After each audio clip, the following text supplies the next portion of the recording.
उत्पाद विभाग की टीम पर हमला किया गया है। शराब माफिया ने पत्थरबाजी और लाठी डंडे से हमला किया, जिसके बाद पुलिस ने आत्मरक्षा में हवाई फायरिंग की। यह मामला जिले के दुर्गावती थाना क्षेत्र के छज्जूपुर पोखरे के पास की है, जहां पर उत्पाद विभाग की टीम शराब चेकिंग अभियान चला रही थी। इसी दौरान शराब तस्करों ने उत्पाद विभाग की टीम पर हमला कर दिया, जिसमें एएसआई समेत पुलिस के 3 जवान घायल हो गए। पुलिस की गाड़ी भी क्षतिग्रस्त हो गई। जवाबी कार्रवाई में पुलिस ने हवाई फायरिंग की। बता दें कि कुछ दिनों पहले ही कैमूर में डीजे बंद करवाने गई पुलिस की टीम पर हमला हो गया।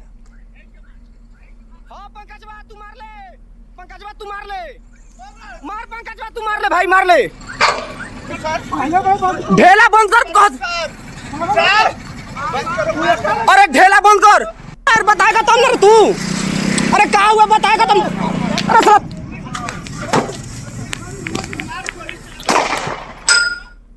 जांच कर रही थी जी, तो अचानक से 2 आदमी आए और जांच का विरोध किए कि यहाँ पर जांच नहीं होगी। तो हमारी पुलिस टीम द्वारा पूछी गई कि क्यों नहीं जांच होगी, तो उन्होंने गाली गलौज करके भाग गए। और फिर 10-15 गाड़ियों से आकर हॉकी स्टिक रॉड लिए हुए आए और जांच टीम का विरोध करने लगे। तो उसी में हमारी टीम के एएसआई पर हमला भी किया गया। रामानंद प्रसाद जिनका नाम है, उनके हाथ भी टूट गई।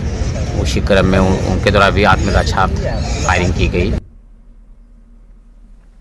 और इन तस्वीरों ने एक बार फिर कई सवाल खड़े कर दिए हैं। सवाल ये कि बार बार पुलिस और प्रशासन की टीम पर आखिर हमले क्यों हो रहे हैं? क्या अपराधियों में कानून का खौफ खत्म हो चुका है? ये सवाल उठ रहे हैं। न्यूज़ 18 सवाल उठाता है कि बार बार आखिर पुलिस प्रशासन की टीम पर हमले क्यों हो रहे हैं? उत्पाद विभाग की टीम पर हमले के बाद में ये सवाल, क्या अपराधियों में कानून का खौफ खत्म हो चुका है? और ऐसे अपराधियों पर आखिर सख्त कार्रवाई क्यों नहीं की जाती है? ये तमाम सवाल इस घटना के बाद उठ रहे हैं। न्यूज़ 18 सवाल पूछता है। झारखंड विधानसभा चुनाव में बांग्लादेशी घुसपैठ की शोर के बाद अब बिहार में भी ये मुद्दा गर्मा गया है। मंत्री नितिन नवीन ने बिहार में बांग्लादेशी घुसपैठ के मुद्दे पर बड़ा बयान दिया।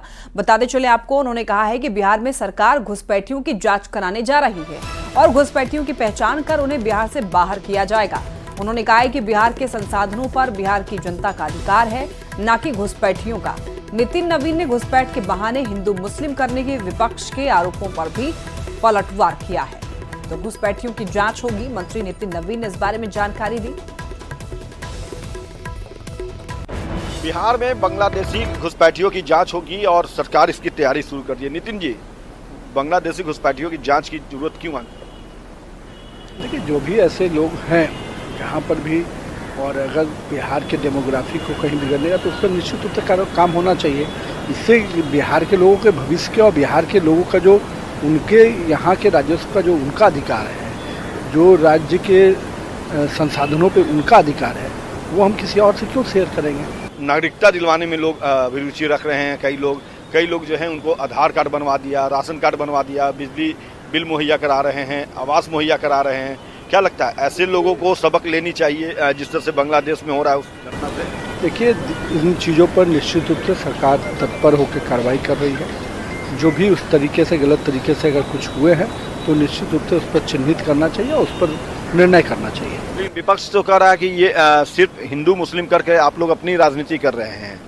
जो लोग कि जो लाखों करोड़ों हिंदू जो बांग्लादेश में परेशान हो रहे हैं, क्या उनके लिए इनके कभी भी मन में से कोई शब्द निकल के आया?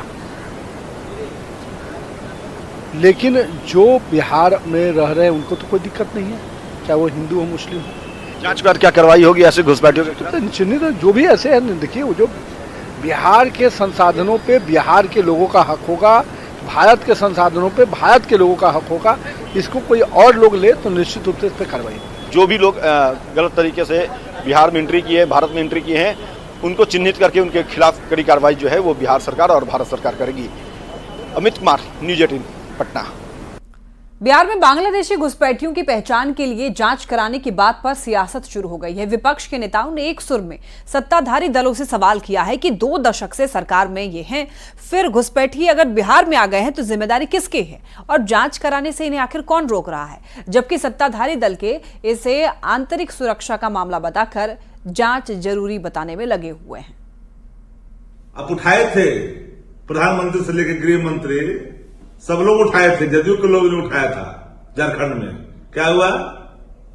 अपनी विफलताओं को अब दूसरे के मत्थे पर ढकेलना चाहते हो। कोई भी अगर गैरकानूनी तरीके से कहीं कोई है, सरकार तुम्हारे हाथ में है भाई। 10 सालों से मोदी सरकार केंद्र में है।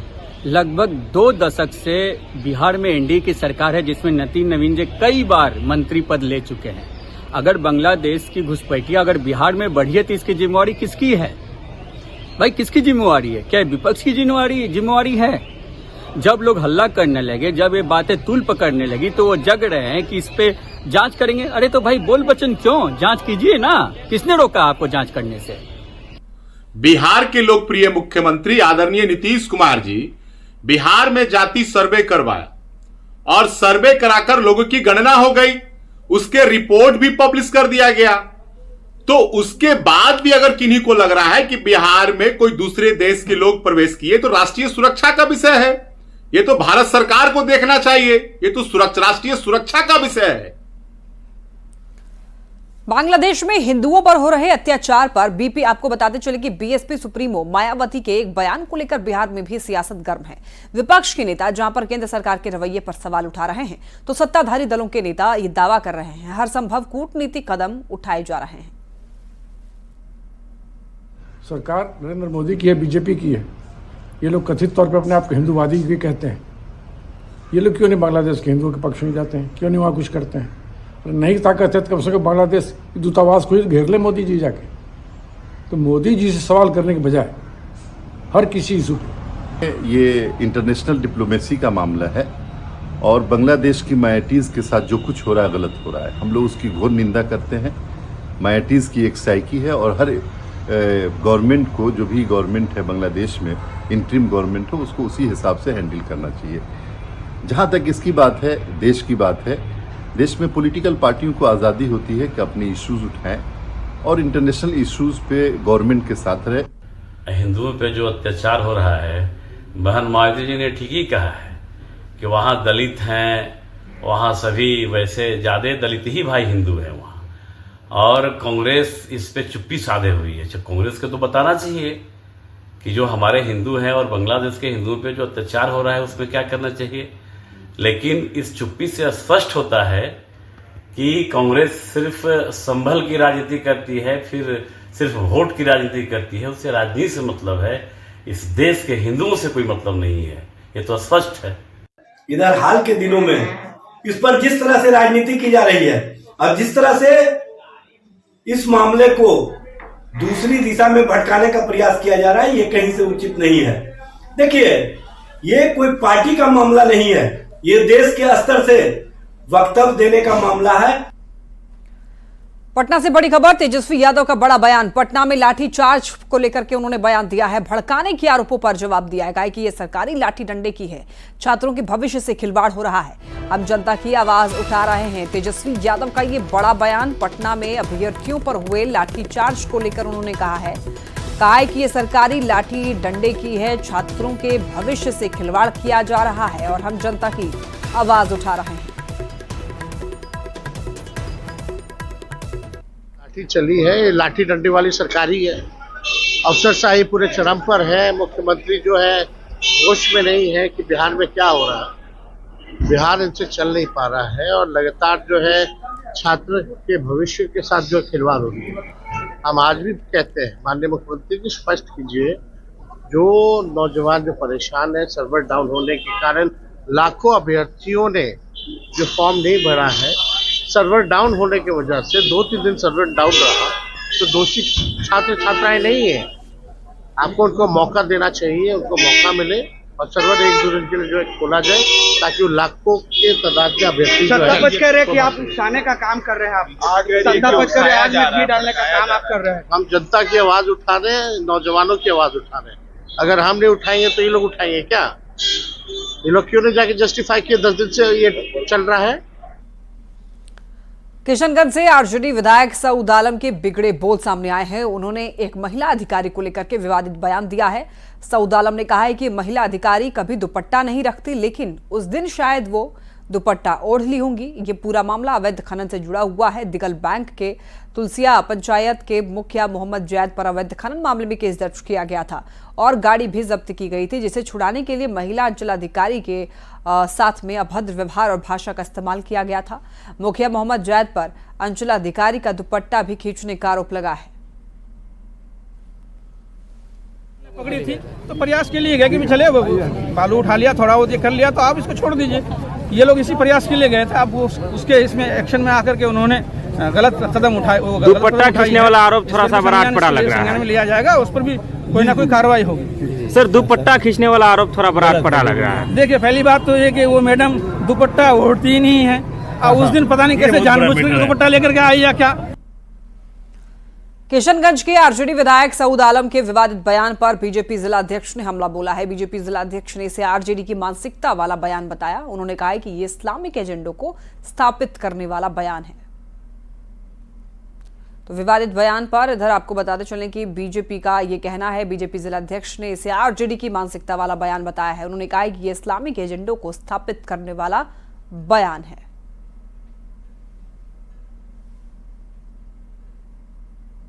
ये बयान है किसी महिला पदाधिकारी के बारे में, ये निश्चित रूप से निंदनीय है और उनकी घृणित मानसिकता को बताता है।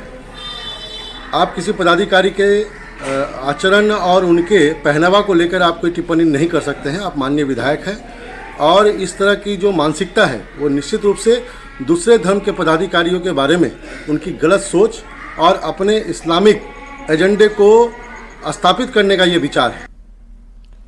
तेजस्वी यादव का बड़ा बयान। ममता बनर्जी के इंडी गठबंधन का नेतृत्व करने की इच्छा पर बोले। कहा कि अभी कोई फैसला नहीं है, इंडी गठबंधन सामूहिक रूप से निर्णय लेगा। ममता बनर्जी के नाम पर कोई आपत्ति नहीं है, लेकिन अभी नाम पर विचार नहीं किया गया है। निर्णय तभी होगा जब सब लोग साथ बैठेंगे। तो तेजस्वी यादव का कहना है कि नाम से कोई परेशानी नहीं है, लेकिन अभी फिलहाल कोई निर्णय नहीं लिया गया। सब लोग साथ बैठेंगे तब डिसाइड किया जाएगा।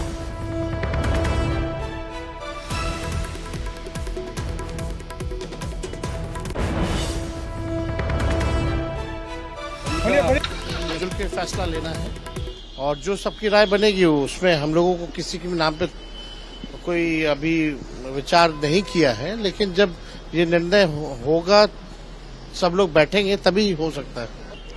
देखिए, इस पे तो सब लोगों को बैठ करके जो है बात करनी चाहिए और हमारे समझ से इंडिया अलायंस में जितने लोग हैं, जितने सीनियर लीडर्स हैं, कोई भी आए तो उसमें आपत्ति किसी बात। एक बड़ी खबर पटना से। पूर्व डिप्टी सीएम तेजस्वी यादव के आरोप पर बीपीएससी की सफाई। आयोग ने इशारों में आरोप को बताया तथ्यहीन। कहा 17वीं बीपीएससी में सर्वर में खराबी की वजह से ऑनलाइन फॉर्म नहीं भरे जाने की बातें तथ्यहीन है। परीक्षा के लिए 28 सितंबर से 18 अक्टूबर तक ऑनलाइन आवेदन की मांग की गई थी। अभ्यर्थियों के लिए 4 नवंबर तक आवेदन की तारीख जो है वो बढ़ाई गई थी।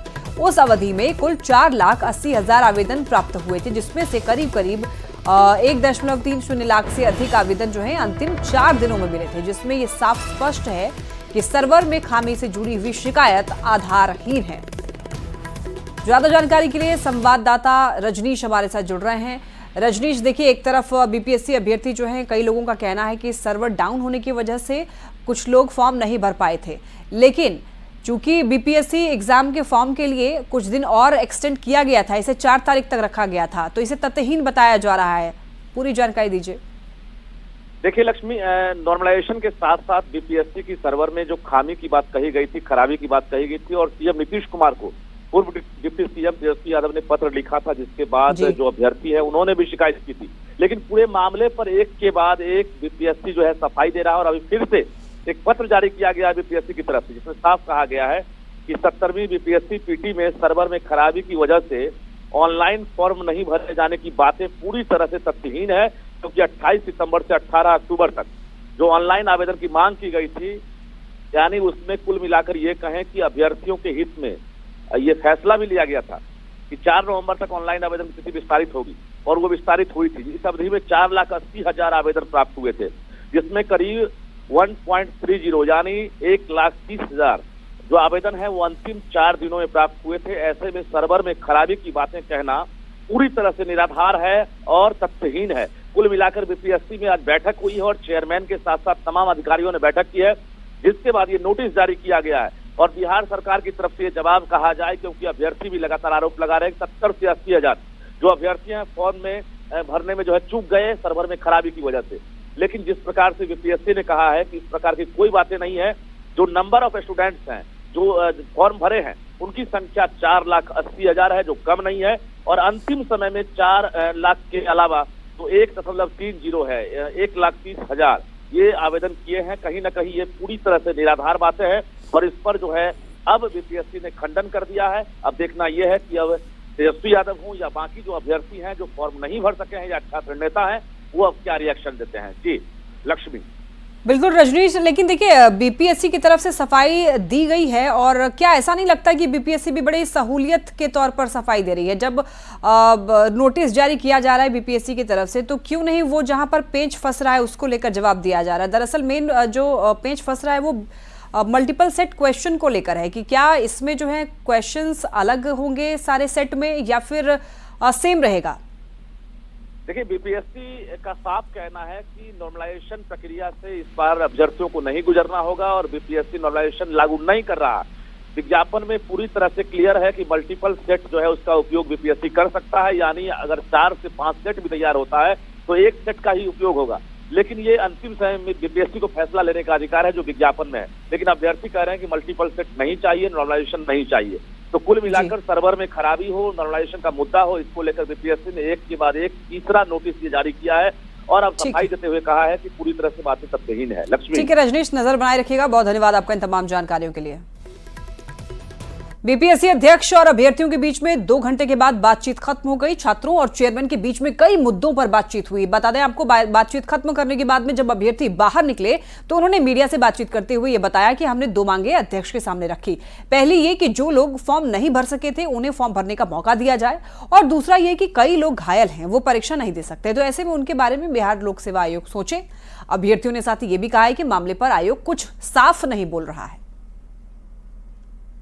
हमको वहाँ सीएम सर बोले हुए थे कि आप जाइए, आपको पॉजिटिव मिलेगा, हम आपके साथ हैं। चूंकि एग्जाम बहुत फेयर हो रहा है बीपीएससी की तरफ से और हम आपके साथ हैं। सीएम सर हमको, डिप्टी सीएम सर यही हमको, जी सर, रीओपन करने की ही बात मेन थी हमारी, क्योंकि 80,000 लोग उसमें हैं और जो 4 लाख लोग परेशान हुए हैं मानसिक रूप से, इसमें इस चीज को लेकर भी बहुत ज्यादा हम लोग बात उठाए हैं। लेकिन यहाँ पे डिप्टी सीएम सर के बात का ये खंडन हो रहा है कि आप सिर्फ 80,000 का प्रतिनिधित्व करते हैं। क्या बताइए, 80,000 लोग के प्रतिनिधित्व हम हैं?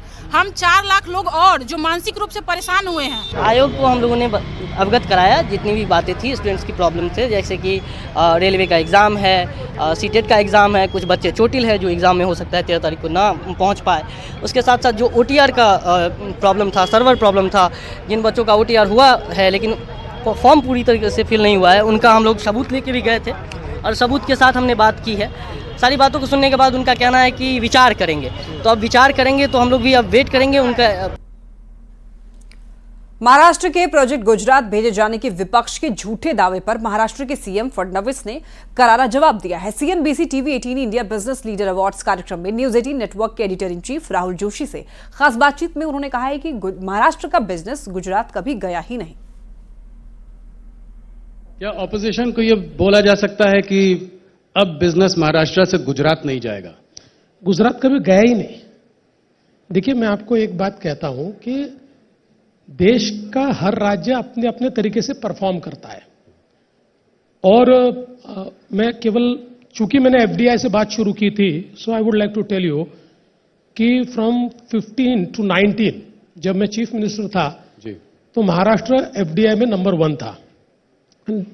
करीब करीब 2 तो साल ऐसे थे कि एक साल around 48% of the entire FDI that came to India came to Maharashtra, एक साल 42% आया। और हम सरकार से बाहर गए और पहले साल कर्नाटक नंबर 1 हो गया, हम अगले साल गुजरात नंबर 1 हो गया और उसके बाद हम लोग वापिस आए जी। और वापिस आने के बाद मेरे फर्स्ट इंटरव्यू में मैंने कहा था कि हम वापिस महाराष्ट्र को नंबर 1 पर लाएंगे और पहले ही साल महाराष्ट्र नंबर 1 आया, अगले साल भी नंबर 1 आया और अभी 2 क्वार्टर मिलाकर जो फर्स्ट 2 क्वार्टर से उसमें महाराष्ट्र को 52% FDI मिला है, देश का 52%।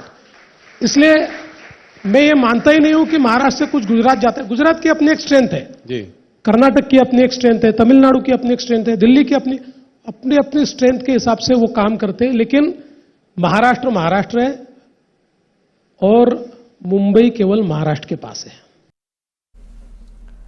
न्यूज 18 नेटवर्क के editor in chief Rahul Joshi से खास बातचीत में महाराष्ट्र के सीएम फडणवीस ने कहा कि मोदी जी ने मुझे परम मित्र कहा।